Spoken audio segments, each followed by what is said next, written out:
আসসালামু আলাইকুম ওয়া রাহমাতুল্লাহি ওয়া বারাকাতুহু। বন্ধুরা, হাদিসে পাক চ্যানেলের পক্ষ থেকে আপনাদের সবাইকে জানাই ঈদ মোবারক। আসুন আমরা সবাই ঈদের এই পবিত্র দিনে খুশি ভাগাভাগি করি, পরস্পরের জন্য দোয়া করি এবং আল্লাহ তাআলার নিকট ক্ষমা ও রহমত প্রার্থনা করি। আজকে আমি এই ভিডিওতে কিভাবে ঈদের নামাজ পড়তে হয় তা নিয়ে আলোচনা করব, ইনশাআল্লাহ। ঈদের নামাজের নিয়াত।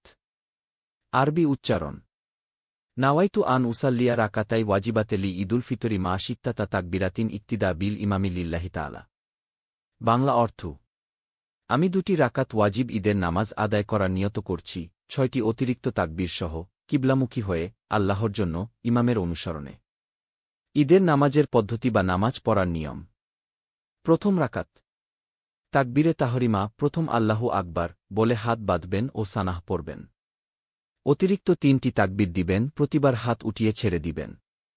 চতুর্থ তাকবীরে হাত বাঁধবেন এবং ইমাম সূরা ফাতিহা ও অন্য একটি সূরা পড়বেন। স্বাভাবিক নামাজের মতো রুকু ও সিজদার মাধ্যমে দ্বিতীয় রাকাতে যাবেন। দ্বিতীয় রাকাত। ইমাম সূরা ফাতিহা ও একটি সূরা পড়বেন। অতিরিক্ত 3টি তাকবীর দিবেন, প্রতিবার হাত উঠিয়ে ছেড়ে দিবেন। চতুর্থ তাকবীরে রুকুতে চলে যাবেন। বাকি অংশ সাধারণ নামাজের মতোই আদায় করবেন। ঈদের নামাজের পর দোয়া। ঈদের নামাজ শেষে ইমাম খুতবা পাঠ করবেন, যা মনোযোগ দিয়ে শোনা সুন্নাত। খুতবার পর সাধারণভাবে কি তাকবীরে তাশরিক পড়া হয়।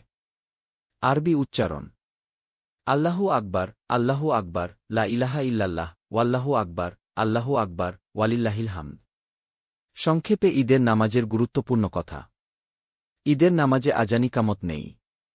নামাজের পর ইমামের খুতবা শোনা সুন্নাত। ঈদের দিন বেশি বেশি তাকবীর বলা উত্তম। সক্ষমদের জন্য ঈদের নামাজ জামাতে পড়া ওয়াজিব।